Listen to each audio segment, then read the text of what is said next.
Vamos agora falar sobre a diferença entre o modo indicativo e o modo conjuntivo.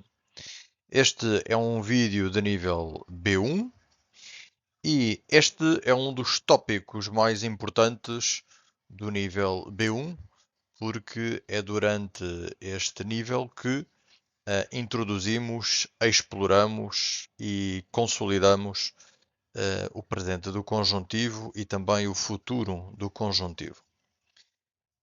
Linhas orientadoras. Vamos, neste slide, vamos tentar compreender as principais linhas orientadoras. Uma linha orientadora é uma guideline que separam o indicativo do conjuntivo.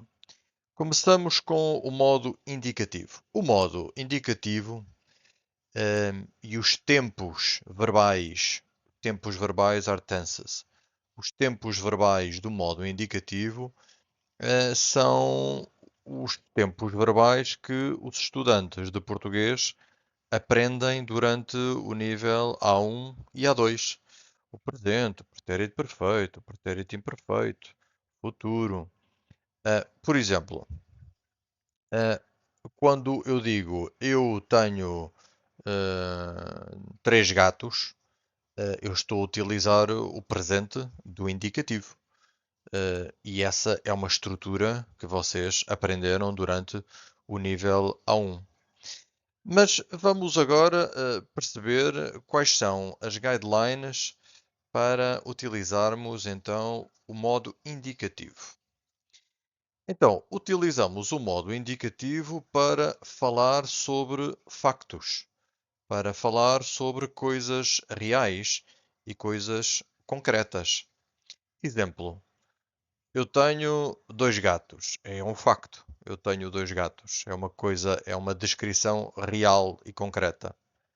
Ontem eu fui à praia. É um facto. Ontem eu fui à praia. Então é factual. Ou amanhã eu vou viajar. Também é uma coisa real, é um facto real. Amanhã eu vou viajar. Mas quando falamos do modo conjuntivo, nós não utilizamos o modo conjuntivo em geral, porque obviamente há sempre exceções, mas as exceções vamos falar mais tarde. Então, para utilizarmos o modo conjuntivo, nós precisamos estar a falar de dúvidas. Quando eu tenho uma dúvida, eu utilizo o modo conjuntivo. Ou quando falamos de possibilidades. Quando falamos de possibilidades, então utilizamos também o modo conjuntivo.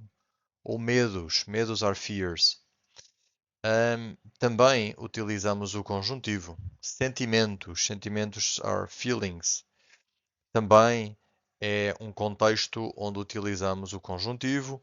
Para falar de receios, também receios are fears, são medos, fears, receios, fears.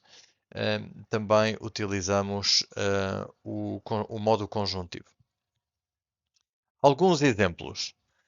Talvez eu vá à praia. Talvez, provavelmente, vocês conhecem esta palavra e sabem que talvez significa maybe. Então, talvez eu vá à praia é uma hipótese, certo? Não é um facto. Então, é um contexto de conjuntivo. Número 2, caso vá, caso significa in case. Então, o caso utilizamos a palavra caso para falar de uma hipótese. Então, uma hipótese não é um facto. Então, utilizamos o conjuntivo. Caso vá, ligo-te. Ou, terceiro exemplo, e posso organizar uma lista com 1000 exemplos, mas aqui temos só 3. O terceiro exemplo é se for, eu falo com ela. Então, se for, for é o futuro do conjuntivo, if I go. Se for, eu falo com ela. É se, utilizamos esta palavra para falar de uma possibilidade, não é? Se, if. Então, é claramente um contexto de modo conjuntivo. Esta é uma primeira introdução à diferença entre o modo indicativo e modo conjuntivo. O modo conjuntivo é mais ou menos complexo. Os estudantes precisam de tempo, precisam de repetição.